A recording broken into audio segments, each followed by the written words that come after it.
No w ogóle problem relacji między demokracją a religią jest rzeczą skomplikowaną. To znaczy, że demokracja zakłada, iż ostatecznym suwerenem, dzisiejsza władza bardzo lubi to słowo i często się nim posługuje, są obywatele. Natomiast innymi słowy, oni i tylko oni mają prawo podejmowania wszelkich decyzji podstawowych, poczynając od konstytucyjnych, określać prawa. Natomiast Kościół kwestionował i do dzisiaj właściwie kwestionuje. To znaczy, że są pewnego typu normy, których żaden człowiek nie ma prawa określać. One są dane przez Boga. I to dotyczy na przykład, jeżeli chodzi o spór, który istnieje od początku, na przykład problemu aborcji, prawda? No, dzisiaj takie gorące tematy to jest problem związków homoseksualnych na przykład, prawda? I inne tego typu, głównie przede wszystkim dotyczące spraw obyczajowych, socjalnych, można powiedzieć, społecznych, prawda, problemów. I wtedy ten konflikt był bardzo ostry, to znaczy, że Kościół miał takie poczucie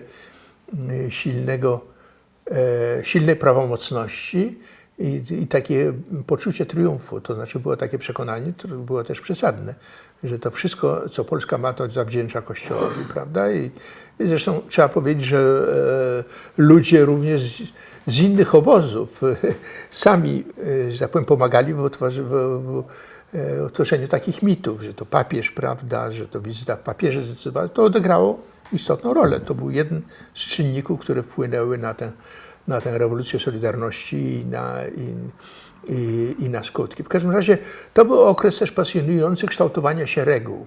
Kształtowanie się reguł, które niestety do dzisiaj są nieukształtowane. To znaczy, że Polska wydaje się takim normalnym państwem, no teraz o zakwestionowanych pewnych reguł demokratycznych, ale normalnym państwem. Natomiast nie widzi się tego, że podstawowe reguły są ciągle przedmiotem gry. To znaczy, że po prostu kolejne władze zmieniają, znaczy te władze obecne, zmieniają podstawowe reguły życia społecznego, prawda? Czy polityki. Ja tego byłem świadom i, że tak powiem, tam, gdzie to dotyczyło znów Kościoła, ja byłem na marginesie. Tam, gdzie byłem bardziej obecny, to były właśnie problemy, stosunków międzynarodowych, prawda? Wtedy przy negocjacjach z Niemcami na przykład, ogromnie istotne, przy kontaktach z Gorbaczowem na przykład, prawda? Przede wszystkim ja byłem znacznie silniej obecny. Na tym tle zresztą dochodziły do konfliktów z Ministerstwem Spraw Zagranicznych, prawda? Zdarzało się, prawda?